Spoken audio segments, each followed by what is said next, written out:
One of, if not the most distinguishing and instantly recognisable features of the Xenomorphs, or aliens as they are known, are their elongated heads, a detail of their design which itself contains multiple other quirks that the Xenomorphs are known for having.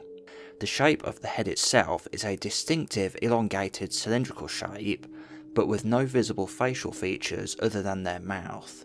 The carapace atop the head has been seen to vary depending on the type or caste of xenomorph.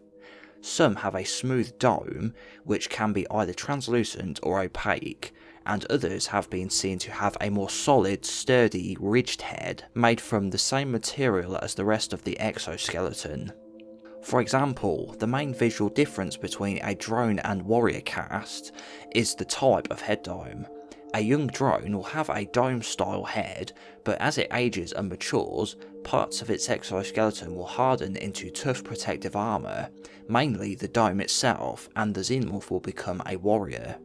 Underneath is the creature's skull, which can be seen through the translucent dome, revealing a set of eye sockets and a nose looking very human-like. Behind the face, the structure extends far back and is around a metre in length. At the end of the movie Predator 2, a xenomorph skull can be seen displayed in the trophy room of the Predator's ship. At the time, this was just done for fun, but was one of the early things that inspired Alien vs Predator as a franchise. Located inside the mouth of the creature is the inner jaw, another iconic feature of the species as well as its main weapon. The inner jaw is capable of extending up to half a metre from the creature's head, although typically it is used only at close quarters. The piston-like appendage is incredibly powerful and capable of punching a hole through bone and even metal. Striking force has been estimated at between 70 to 100 psi.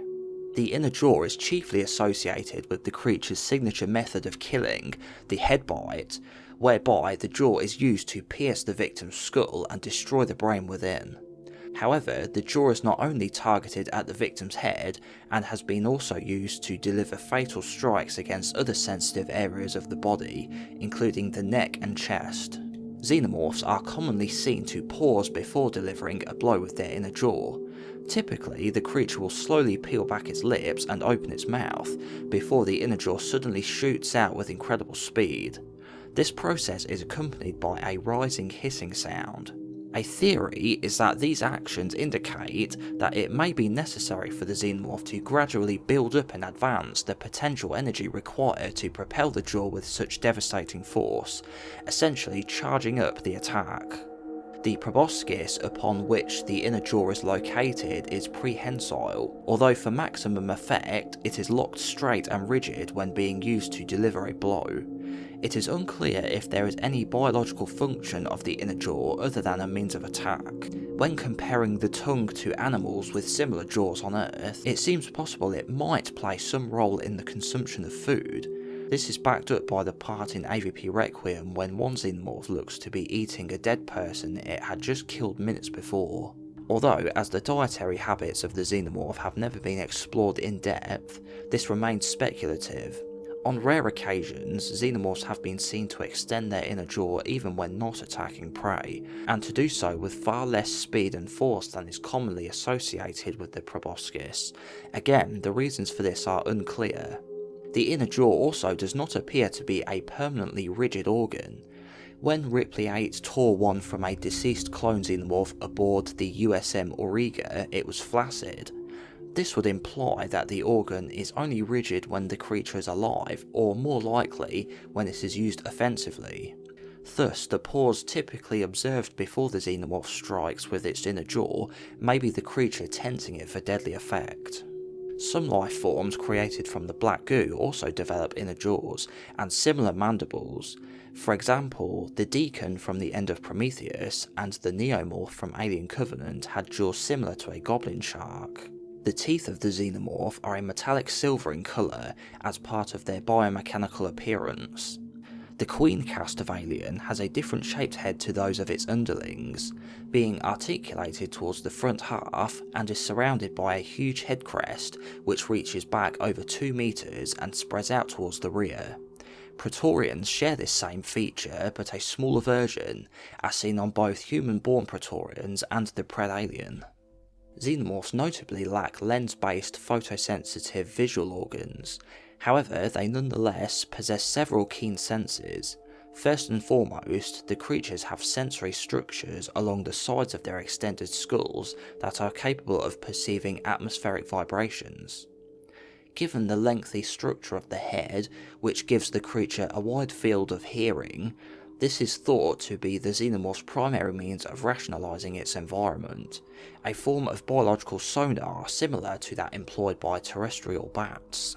The creatures are also capable of detecting heat via highly sensitive thermoreactive organs located behind the skull's frontal plate, which is itself constructed of the unusual C60 carbon lattice, known to demonstrate exceptional conductive properties. This, coupled with a highly developed olfactory sense, is thought to be how Xenomorphs locate their victims.